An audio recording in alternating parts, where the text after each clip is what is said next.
At 3:18 a.m. on November 12, 2025, a devastating conflagration erupted deep within Russia's Engels 2 air base. This inferno was ignited by 200-pound JDAM bombs, delivered from the air by a lone Ukrainian MiG-29 fighter jet. The strike instantly vaporized 5 massive Tu-95 strategic bombers, a staggering $2.5 billion. Lost. All of this destruction unfolded directly under the gaze of a seemingly dormant $1.2 billion S-400 air defense system. This is the account of the impossible 11-minute flight executed by the pilot, who made this operation a reality deep inside a reinforced subterranean facility near Sinelnikov. The twin RD-33MK engines of a vintage MiG-29 roared to life, each producing 19,400 pounds of thrust. They screamed into the chilling 28-degree Fahrenheit night sky. For 3 breathtaking seconds, the pilot, codenamed Ghost, was an undisputed master of the sky. Then, he immediately became a phantom of the land. He pushed the stick aggressively forward, forcing the jet into a steep dive until the radar altimeter began screaming a steady warning tone. 164 feet. To evade the long, terrifying reach of Russia's Voronezh DM early warning radar, he banked sharply, initiating a 120-meter detour that kept him hugging the border of Belarus. Inside the cockpit, there was a world of absolute, disciplined silence. The radar was off, the radio maintained complete silence. Ghost flew blind to the world, yet he possessed total awareness. His core navigational aid wasn't some sophisticated satellite downlink. It was a Ukrainian-built inertial navigation system INS, a marvel of wartime engineering, accurate to within 33 feet, even after a 400-mile flight path. On the green luminescence of his head-up display, the system delineated his route, a sequence of waypoints meticulously threaded along the serpentine path of the Volga River. Then, the target telemetry flickered into his view. 5 unmistakable signatures were clustered together inside a hangar, constructed of 20-inch thick concrete. 5 to 95 Bear strategic bombers. Each one weighed 188 tons. Each was equipped to carry 16 Kh-101 cruise missiles. The collective valuation of the aircraft sitting in that single hangar was a cool $2.5 billion. But reaching that target meant navigating through the valley of the shadow of death. On his tactical display, the primary threat was visualized as a giant, pulsating red circle with a 250-mile radius. This was the S-400, known by the nickname Gravestone. Its sophisticated radars could simultaneously track 300 targets and guide its Mach 14 missiles toward total annihilation. Closer and smaller threats began to pop up. Igla Manpad's man-portable air defense systems teams concealed on rooftops, their infrared seekers engineered to ignore flares. This is where the sheer genius of the Ukrainian plan was revealed. This was not a chaotic swarm attack. It was precision surgery. 3 necessary instruments, guided by 1 surgeon. The first instrument, flying 12 miles parallel to him, was a Shark UAV. It functioned as his forward scout, his remote eyes, ready to instantly transmit the final, rock-solid GPS coordinates for the bombs. The second instrument, positioned 50 miles behind him in friendly territory, was a Bukovel electronic warfare station. This was his Ghost cloak, pumping out jamming signals that rapidly hopped frequencies 1,000 times per second, effectively designed to give the S-400's powerful central processor a splitting headache. The third instrument was Ghost himself, utilizing the Volga River as his cutting edge. The core plan was to fly deep inside the river valley, allowing the thick mist and water vapor to efficiently scatter any heat signature, making it nearly impossible for those Igla seekers to achieve a clean lock. Everything proceeded flawlessly until it didn't. A sudden streak of light flashed from a checkpoint position on the riverside. Ghost didn't hesitate to analyze. He reacted instinctively, a gut-wrenching 9G yank to the left, his body screaming under the immense physiological pressure. The Igla missile, pursuing the phantom of where he had been, overshot harmlessly into the dark night. He had survived the missile. The missile's launch plume, however, was a different story. It rose as a 20-meter-high column of smoke, a massive, fiery arrow pointing down from the heavens, effectively screaming, "I'm here!" to every available air defense system in the operational area. A nearby Pantsir S-1 battery, which had been previously dormant, now rapidly stirred to life. Ghost slammed the throttle forward, accelerating instantly to 460 miles per hour. He was no longer just flying a routine low-altitude profile. He was a phantom, skimming the dark, reflective waters of the Volga. The radar altimeter's steady tone became his frantic heartbeat, a continuous, pounding reminder that a mere 164 feet was all that separated him from total oblivion. He was expertly using the terrain as a weapon. The high river banks and massive electrical power lines continuously broke the line of sight to Russian radars every 8 to 10 seconds, miles away. In a deep, darkened command bunker, a Russian S-400 operator stared in profound frustration at his display. The Ukrainian Bukovel EW was performing flawlessly, flooding his screen with dozens of phantom targets. It was a digital ghost storm. Following established protocol, he launched a $2 million for 8 and 6 DM missile at the most compelling target blip. He watched in disbelief as it screamed into the night sky and detonated on empty air. He had just wasted a missile capable of buying an entire fleet of luxury cars. On a cloud of Ukrainian electronic witchcraft. The true, imminent threat, however, was now emerging from the ground. The smoke from that initial Igla launch had alerted every Manpad's team positioned along the river. From a factory rooftop directly ahead, 3 smoke plumes erupted almost simultaneously. 3 Igla missiles were streaking directly toward him from 3 disparate vectors, converging for a coordinated kill. The pilot's SPO-15 radar warning receiver remained completely silent. It was fundamentally unable to detect the heat seekers. His only warning was the terrifying, growing sight of 3 angry fireflies enlarging rapidly in his canopy. There was no physical room for a single, elegant 9G defensive turn here. This was total chaos. This was pure dodgeball. Ghost immediately started jinking, a series of random, violent 3G turns executed every 2 seconds, throwing his heavy MiG-29 around the sky like a leaf in a sudden hurricane. Each aggressive maneuver burned 100 pounds of precious fuel from his 7,000-pound tank. It was like playing dodgeball, where the balls were traveling at twice the speed of sound. And losing meant you didn't just step to the sidelines, you went up in a fireball. The missiles, their seekers unable to keep pace with the unpredictable, rapid changes, overshot one by one. Success, but a success that demanded a heavy price. The 3 new smoke trails acted like brilliant spotlights, pinpointing his general location for an older, more primitive air defense system. A Russian P-18 spoon rest radar, a genuine relic from the Soviet era, began registering intermittent returns. This ancient beast operates on the VHF band, transmitting radio waves so long that they are capable of bending over hills and penetrating through complex terrain. Think of it this way, modern radars are like focused flashlights, easily blocked. The P-18 is like the deep bass from your neighbor's stereo, it goes right through walls. The Russian VHF operator, a young conscript barely out of his training, saw the blips. They were inconsistent, ghost-like, but they possessed a discernible pattern. He quickly picked up his radio, his voice cracking with a mixture of fear and adrenaline-fueled excitement, and alerted a TOR M2 battery located 12 miles directly ahead of Ghost's planned flight path. The clock was counting down rapidly. A TOR M2 system requires a full 3 minutes to completely boot up from a cold start. Ghost now had less than 2 minutes before he would fly directly into the jaws of one of Russia's most lethal short-range air defense systems. Then, the situation catastrophically deteriorated further. The world inside his cockpit suddenly warped. A Krasuka-4 electronic warfare system joined the party, launching an aggressive attack on his GPS signal. On his navigation display, he watched the satellite count plummet from 8 to 5, then down to 4. His Ukrainian-modified JDA-AMR bombs absolutely required a solid log from 8 satellites to achieve pinpoint accuracy. With only 4, the margin of error could be the crucial difference between hitting the hardened hangar and merely striking an empty parking lot. But Ukrainian engineers had anticipated this scenario. This is where the true lone wolf thief magic was performed. Ghost had to execute a high-speed yo-yo maneuver.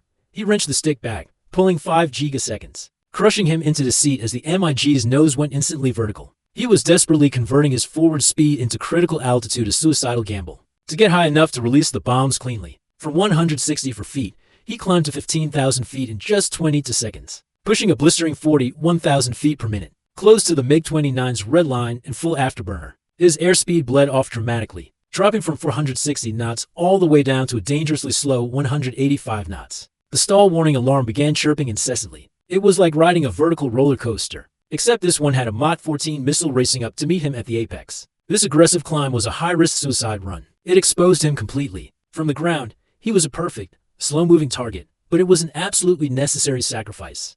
As he climbed, the Shark UAV below, invisible to the chaos above, performed its final duty. It was not illuminating the target with a laser that the Russians could detect. No, it was transmitting one final, encrypted data packet at the absolute last second, the precise GPS coordinates of the hangar, directly into the bomb's internal guidance systems. The Krasuka-4 could jam the satellites, but it could not stop that final, decisive message. At 15,000 feet, his jet shuddering violently on the edge of a stall, Ghost thumb punched the pickle button. 100-pound packages were sent, postage paid. The bombs tumbled for a split moment, then their wings instantly deployed, and they began their silent, 8-mile glide toward the sleeping giants below. He had no time to watch the results. His SPO-15 screamed a solid, continuous tone. The TOR M2 had achieved a lock. A 9M331 missile was airborne, with an intercept calculated in 11 seconds. They say that flying high is a death sentence, but flying low is just a different kind of death sentence. When you are 400 miles behind enemy lines, you don't get to choose survival. You simply get to choose your poison. Separation confirmed. Now he could fight.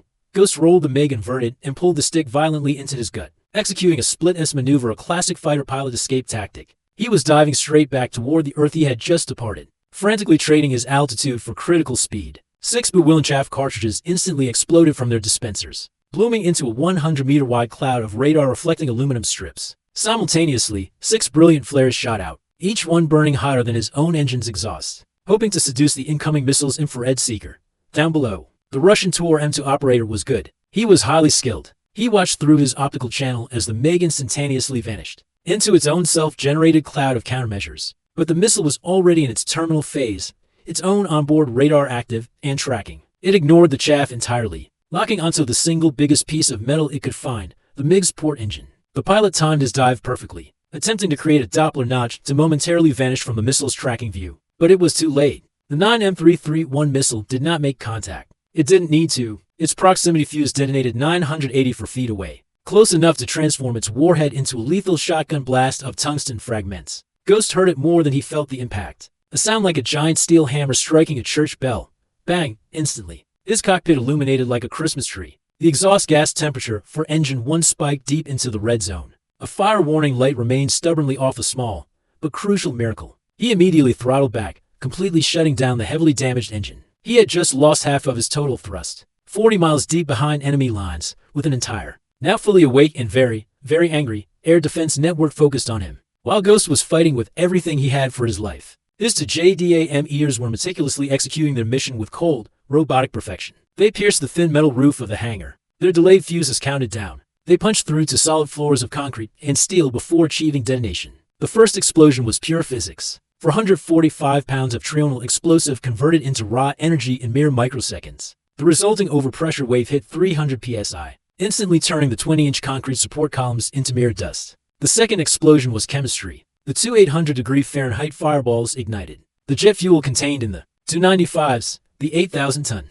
concrete hangar, collapsed entirely in 6.2 seconds. But the real show was the secondary explosions. The 16 Kh-101 cruise missiles carried aboard one of the bombers cooked off their warheads, detonating in a massive chain reaction that sent a column of fire 1,200 feet into the sky. The $2.5 billion investment was now a self-sustaining bonfire. Maxar satellites in orbit would be able to detect this enormous thermal glow. For the next 3 days, Host saw none of this monumental devastation. He was too preoccupied with trying not to die. Single engine hydraulics screaming a red warning. He was violently wrestling with a rapidly dying machine. His control authority was degraded to 30%. Every movement required massive, brutal force inputs on the stick and rudder pedals. He managed to level out at 800 feet, gently nursing the wounded jet over the Saratov Hills. That's when the ground itself erupted. Every Zu-3 anti-aircraft position opened up. Twin 23mm autocannons pumped out 950 rounds per minute each. The Russians were employing barrage fire, creating a literal, deadly wall of steel in his path. Every fifth round was a tracer, painting the sky with searing red lines of death. They looked like something straight out of Star Wars, except each one of those lasers was a projectile the size of your thumb, traveling at twice the speed of sound. They had him cornered and trapped, but Ghost had one final, subtle trick. He was flying through his own sonic boom. The resulting overpressure wave was distorting the air, making the Russian gunners' optical sights shimmer and blur like a desert mirage. Their shots were going wide. He started jinking again, but on one engine with failing hydraulics. It was like attempting to perform brain surgery while riding a mechanical bull. The distinct tink-tink of 23mm rounds punching through the aluminum skin of his wings filled the cockpit. He could see friendly territory directly ahead, perhaps 35 miles away. The fuel gauge was flashing a critical warning. He had just enough fuel to make it home, or just enough to crash 10 miles short of safety. The math was terrifyingly simple. Every warning light that could possibly be on was on. The MiG-29 was barely responding, a wounded beast bleeding hydraulic fluid and precious fuel. Soviet engineers built these magnificent machines like flying tanks, with triple redundancy in every critical system. But even a tank has its absolute limits. Ghost was pushing past every single one of them. Behind him, the entire Russian air defense network was in total chaos. The massive fireball at Engels had blinded their long-range radars with thermal clutter and debris. For a few precious minutes, the operators weren't hunting for Ghost. They were simply staring in utter disbelief at the funeral pyre of their own strategic bomber force. That confusion was the only reliable cover he had left. He deviated slightly from his planned exit route, adding another 3 miles to his journey. 3 miles, his fuel tank screamed, that he absolutely could not afford. But it was a calculated risk. The Russians would naturally expect him to take the shortest,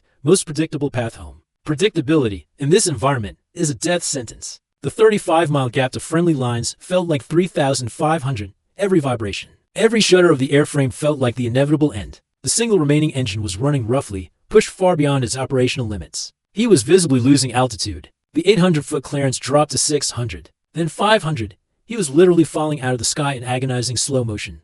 Then, a flicker of hope appeared on his comms, a scrambled, encrypted tone. A Ukrainian search and rescue team was on alert, actively tracking his dying jet's signature. He wasn't entirely alone anymore. That was all the motivation he needed. Fighting the controls with brute force, he managed to level off, skimming treetops as he finally crossed back into Ukrainian airspace. He had made it. The landing would be a controlled crash at best, but he was home, back in Saratov. The sun was rising, finally revealing the full, horrifying scale of the devastation. The smoke plume was clearly visible from 60 miles away. Videos were rapidly flooding Russian social media, showing a pillar of black smoke where a strategic military asset used to be. The local governor quickly tried to sell a flimsy story about a training accident, but absolutely nobody was buying it. You don't generate a 1,000 to 100-foot fireball from a dropped cigarette, 5 to 95 bombers, to hangars, and very likely the S-400 radar that was supposed to protect them gone. A $2.5 billion loss was officially confirmed by Western satellites. Before the smoke had even fully cleared, Russia didn't just lose planes, they lost a significant military capability. They lost nearly 50% of the Kh-101 cruise missiles they had meticulously stockpiled. For the next 2 months, the Torrent system that nearly killed Ghost completely failed to boot up for its next mission. Its sensitive electronics had been fried by the sheer overpressure of the massive blast. In the immediate wake of the attack, Moscow was forced to pull 3 entire S-400 regiments from the front lines around Kharkov to defend sensitive strategic sites in the rear. This single MiG-29 raid punched a 300-mile-wide hole in Russia's frontline air defenses. So, here is the question for you. If you were sitting in Ghost's cockpit, staring down that Torrent missile before your final attack run, what is your call? Do you pull a sudden, high-G maneuver to try and break its radar lock? Or do you execute the technically perfect Doppler notch and risk burning precious fuel that you simply don't have left? Drop your best evasion tactic in the comments below. The most brilliant and well-thought-out one gets a shout-out in the next video. Bye for now.